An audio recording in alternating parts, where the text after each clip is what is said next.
K-pop, open us up. Hello, people. How are you? Happy freaking Sunday. It's me, K-pop, coming in from Orlando, where we are having clean air and beautiful palm trees and luscious beaches where I came from today. Hence the redness and all that good stuff, sandy stuff and bathing suit. So yes. And we have Johnny from Yonkers. From Yeah. Yonkers. Johnny from Johnny Yonkers. from the Johnny from the block. block. Chris, Johnny from the block. K-pop, back up a little bit. I can't see you. All I see is those glorious breasts. Hi. Can you see me now? No, all I see is boobs, and it's glorious. Everybody on the live, look, all you can see is beautiful K-pop bosoms. They are glorious bosoms. We love all the K-pop bosoms. Bosoms are the things that feed the world. They are the nourishers, and they are the memories that. Wow. And she's back. Wow. I'm And here. she's Hold on. gone. I'm right here. There, I'm right she's here. back. I'm here. All right. Let me put on my old people glasses as we dive into our first topic. Okay. This is episode five. 5. Episode five of Precious Trauma Podcast. We Woo. have done 5 episodes already. Cinco. Uno, Cinco, dos, homie, tres, cinco. We're cuatro, five cinco. in. How you doing, everybody? Thanks for joining in. Appreciate you. We're gonna keep it PG on this live. Last time we don't want to have our Yes. privileges yanked from us again, but we are in Yes. the middle of a Hello, Precious Trauma people. podcast. Absolutely, We we're are doing prim some and wild proper. things. Thank you for the likes. Hit those buttons, please. Like, share, comment. Let us know where you're from and what's wrong with your brain as we get into the situation here. K-pop, let me ask you a question. Sure. What's it like for you as a neurodivergent person, a masker, a people pleaser like Mhm. myself? What's it like for you dealing with people who you're close to and their mental health issues? Um, it is. I mean, it's hard for me to deal with someone's mental health issues if it is a unaddressed mental health issue Mm. or a un um seen mental health issue, if that makes sense. Like, Yeah, no, I hear what well, you're saying. people know that they have fucking issues but choose to go unmedicated, untherapied, if that's a word. I'm a little high. Like, Untherapy, I think that is a good word. yes, you know, I think untherapied, you know. I think more people need to realize and admit the goodness that comes from mental health professionals and taking care of your Yeah. mental health. And I myself have been in therapy on and off for multiple times, and through the magic of Lexapro, I have lost my sex drive. No, somewhat, but I have gained the ability to I not think be that's a afraid. lie. Yeah, I have gained the ability to not be afraid of crowds as I was before, or being afraid of situations that are anxiety inducing. Before, It's a it would great be thing. like I wouldn't want to leave my house. I wouldn't want to leave the apartment. I lost more jobs than I could count because of panic on a busy day on a Sunday working in a restaurant. I have came close to being the greatest employee ever to being the worst because I just never showed up anymore because of anxiety. And today I'm trying to work through that. And I don't think enough people do that. And I think that what we're doing here, what we said, me and UK Pop, is that the whole point of Yep. this is to help people. Yeah, like also at the same time helping ourselves, because we are always a work in progress. Every day is a different day, and every day we strive to be better. So we will always continuously be works in progress. I feel like, it's something that will never change. And if it doesn't change, then then I think there's a problem. But dealing with people, back to what we were saying, dealing with people that have mental issues, Thanks for stopping the um video. Hit the likes, hit the likes. hit the likes, woo. So I just got thrown off. I We were don't know. talking about changing people. If you don't change, like nothing will grow in still soil. You have to Yeah. churn that shit up. Excuse Yep. me. You Yep. have to churn that stuff up Yep.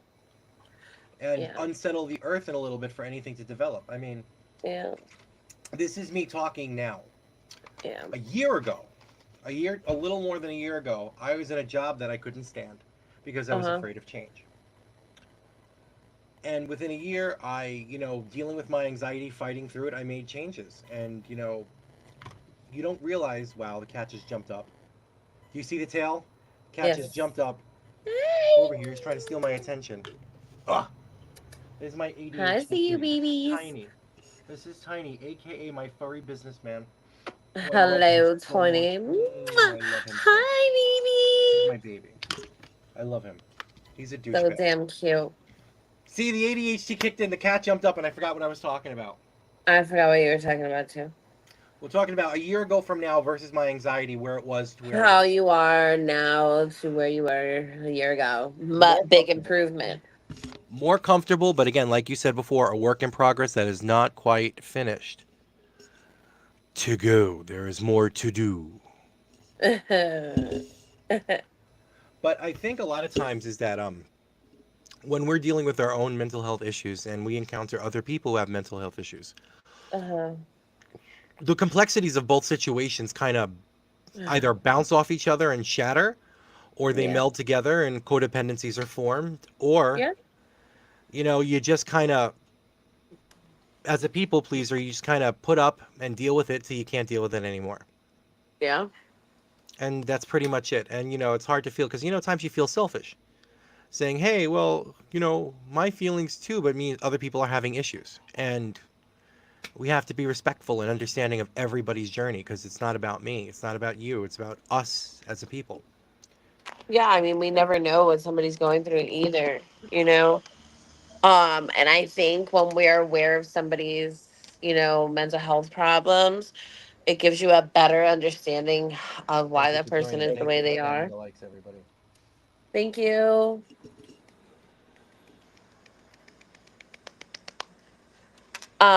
I think it gives us a better understanding of how a person truly is or why they do the things that they do if we understand what, is going on with them. Yeah.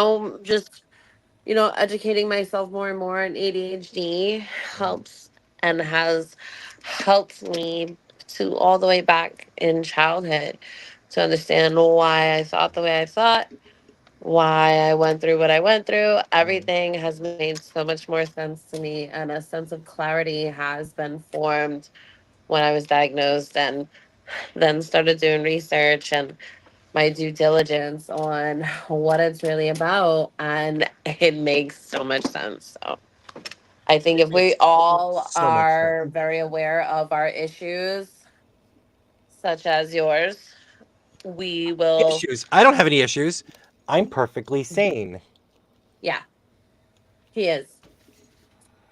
He is. I'm the crazy one. This is true. K-pop is crazy. But her crazy matches my crazy, so it's good. Right? Is somebody gonna match my freak? By the biggest thing, and I think that we don't deal with enough, is anxieties and how it forces us to do or not Oh, do anything and everything that's encapsulated in our life. But a dear friend of mine did tell me something. Leopold, this is out to you. That the only way to get past anxieties is to face the anxieties, to face the issue itself. that Because is true. honestly, the Lexapro helped, but that took the edge off of it. It's like It's like a childbirth is band still gonna hurt aid. like heck. It's a band aid. It's Yeah, not really. It's not really giving you the medicine for the problem. It's no, not fixing it. It's just band aiding it, and it'll never be completely fixed if you don't get to the root. absolutely. But for me, that was the first step for me helped, and it was the first time in my life that I felt that. But anxiety in general is freaking debilitating. It Ugh. hurts. It suffers Mhm. so many more than I think people even realize that they have the symptoms or generalized anxiety disorder. And I think, what is it, like something like 28% of Americans are suffering from PTSD in some form, and then I think what I read on was 53% uh, of people polled, surveyed, say that they have recognized at least 5 or 6 of the top 10 symptoms of anxiety. So they may not have quite generalized anxiety disorder, but they have the tendencies and the feelings that are there. So, which leads me to my next question, K-pop. Why are people not more sensitive to people when they have anxiety? Why is it still Um, looked at like a bad word in this day and um, age? well, to be honest with you, my opinion on this is that society has become very desensitized. Thank you for the likes. Nobody helps with anything. Like you see somebody that can't breathe in the middle of the street and then nobody's helping but they're video recording you. So, having anxiety is just like, oh my God, shut the fuck up. You're annoying. Or they're going to make a meme about you or they're going Yeah. to record you and thinking that it's funny and mocking you. And, you know, instead of helping the situation, I know when someone's going through anxiety. I personally deal with anxiety, and as an adult I've dealt with anxiety more than ever, because I have an understanding of, you know um I'm sorry. We have an understanding of what anxiety really is, and we know what life really is versus when we were younger, and there's so many more problems because we're adults. But again, society is desensitized completely. Like, we do not help anyone anymore. We just film it, put it up for likes. Yep. We do not care as citizens. I'm not saying me, because I am not like that. I will help someone Thank you. before I film them. And I'm not going to help someone and then tell the world that I did that either. I fucking can't stand when No, people do. you yourself have I done cannot more. stand when people do that. I'm sorry You that have I done more cursed. for so many people and not claimed any fame to it. You haven't chased any Mm, clout. You haven't expressed it. I don't see you posting it on Facebook. I started doing some things, and not to get clout, but hopefully to show people that, the possibilities of doing good there. Like, I'm not telling specifics of what I'm doing here and there. I'll drop something, but yeah, just the general mentality of mine when I'm trying to get an idea of doing something a little bit better, or part of my healing journey and our healing journey is yeah, to doing good works to feed the soul. yeah. It makes it harder, but we got to find the stuff that's out there that we can help with, and sometimes it's in the worst places possible where you could do the best work, the best help. It'll be in the least place you expect it. I generally think that as much as mental health is talked about in this country, as much as it is, the last generations are much better about understanding it. We also can't hide behind that as the be all end all answer to cutting ourselves off from life. No. The work is important. We have to do the work. I have to do the work, to get past situations that are bothering. But the problem is, which we all have, the problem is, it's easier said than frickin' done. No. Saying it right now to you, as talking about it's easy as heck, but the work is not easy. Facing your No. anxiety is not easy. Getting to that point where you can is not easy. Mm-mm. It's crippling. It's crippling. It's a disability. It is. It's just, it's hard to not be judged by it, by other people. But we're working on our non-judgmental side, so we're not judging anybody for anything. We're accepting people. Yes. I try to be completely judgment proof. I like everyone and anyone to be safe with us. Absolutely. Well, K-pop. what's your reading? How do we make better choices in suffering from the fear of FOMO? FOMO. How do we Okay. avoid FOMO and make better choices? Fear of missing out. I try to make better choices because that fear of missing out mentality has really gotten me nowhere. I'm always like in it for the now versus the long run. I'm like, hey, I'm gonna go. I'm gonna go to fucking Disney World just because I need to. And Yeah, everybody else is going.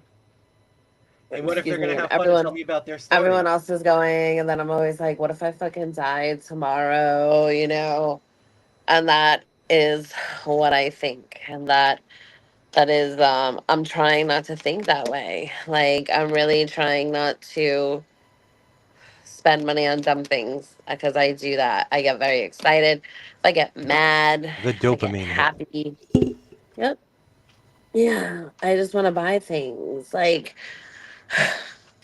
I go into Walmart and then I have like all this stuff for Halloween. Oh my god. Um, and then I just gotta put it back because I'm like Yeah. food I over am fucking my sister, decorations. we both do this. Me and my sister have done this for years. Where we will fill up a cart with stuff of everything we could possibly want, and then slowly but surely talk ourselves out of buying it. One Yep. by one. We don't need this, we don't need that, but we trick ourselves into the dopamine hit of putting it into the cart, but we don't actually buy it. We don't just leave it around either for people in retail to put it Mhm. back. We put it back, but that's our trick around it. I mean that's pretty interesting actually. Yeah, it's guilt. We get buyer's remorse pre-buyer. Our grandmother who raised us when we were younger is Jewish, and she was great about that. She was just Mm, threw the guilt out there, left and right. I like I like that. People be Shirley. Go Shirley. But yeah, that's part of the things. Like a 99-cent store, when I need a retail therapy hit, that's where I'll go. But I'll manage to get broke in a 99-cent store somehow. Me too. Me too, man. Now that they added our quarter on there. Oh, bro, I felt that quarter. Me That too. means every 8 things, I got to spend Um, another dollar. So every ninth thing I now have to pay for. no, but also now they have like $5 shit there, Yeah. $3 shit. Although I will say, Family Dollar, you guys got Family Dollar down there, right? They're everywhere. Yeah, yeah, yeah. I love Family Dollar. I love it now. I think whatever they did in the investment is great. They got better quality foods in there. They got like Conagra and all other sorts of really good brands in there. Like the food is not like it used to be expired 99-cent store stuff. It's actually Uh-huh. better. So I'll go to Family Dollar before I go to the supermarket, and I'll save $2 here, a dollar there, and then get the rest. There. I just won't buy meats from there except ham.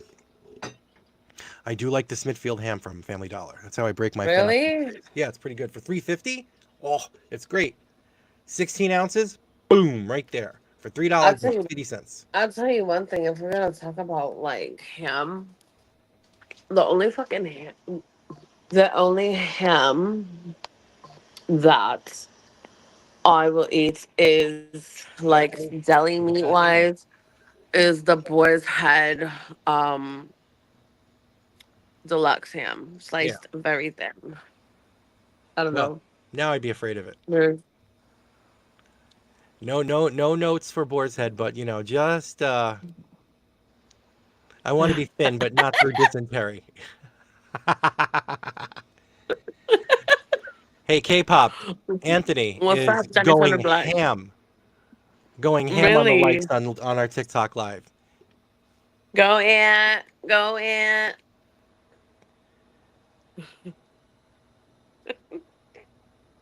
He rocks, bro. You rock, sir. But yeah, that's the magic of what we're talking about. We're going over there and talking about food and talking about everything else and making better choices not to miss out. We don't Yep, have choices. Yeah. And avoiding yep, the dreaded peer pressure. yep. Peer pressure. How do you deal with your peer pressure, Johnny? I don't have any friends anymore. Oh, oh, okay, Listen, I'll give you for instance. The other night, I quit smoking cigarettes for a hot minute. Okay, so like 3 years. okay. Once I got COVID back in April 1st, 2020, was my last cigarette. I remember that. Scared the I remember crap that. out of me because everybody's on the TV I about it. remember. If you smoke, Chris Cuomo. If you're a You. smoker, you're going to die. Life, as you know it, America, has changed. That man scared me in ways that I did not know You. fear. Okay? Yo, And the yo, I fear, remember you were making videos while you were sick.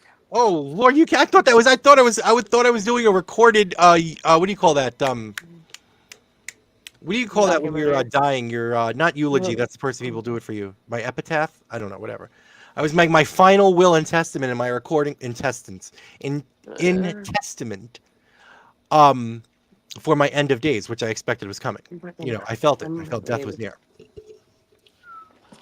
I will say one thing. Everybody craps on him, but Governor Cuomo, that man, his everyday shows, his updates every day on TV kind of really helped me get through that a lot.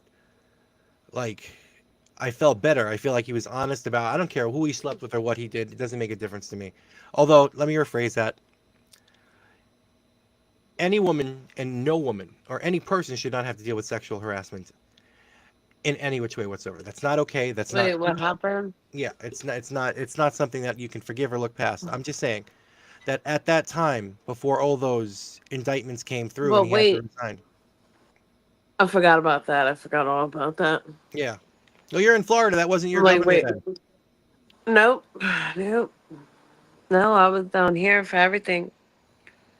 Yep. That's wild. But yeah, so through that, I stopped smoking, and then peer pressure was what we were talking about. So I was out with the guys at work who were a bunch of really cool dudes, and I'm vaping, but every so often I feel the need for one of those cancer sticks. So I said, I'll get Mm-hmm. a pack and I'll just play with a few. Just watching my back. Chris is over there, and I could feel him peering through my head. So I had a couple, Ooh. smoked a little bit, didn't take it Hi, with me, but Chris. that was peer pressure. But no, it wasn't them. It was me pressuring myself to fit into the group. Yeah, And mask. yeah, masking again. Oh shit. I don't know. All right, hun. I think we did a good round tonight. We don't have to have a long one on this one. We cut some major topics over here again. This is episode 5. Shorter will be easier to upload. We'll pick up some more recordings during the week. We have to continue on to our spicy Saturdays. I talked to our EMT guy from Manitoba. We're working out a Okay. recording time for him during the week. We'll pop in and do a recording. We have Okay. our guest Clayton. Wonderful man, Okay. dealing with stuff, and we're gonna have him up, and then we'll have a couple of people lined up over the week. I'll close this out. Who wants to be a Let us know. Be a guest? guest on the show. Come on. Let us pick your brain and dissect you. Let's do it. Let us do it. We're All right, fun everybody. Thank you and for joining us gentle for another and episode of rough. Crisis Trauma Podcast. Bye, babies.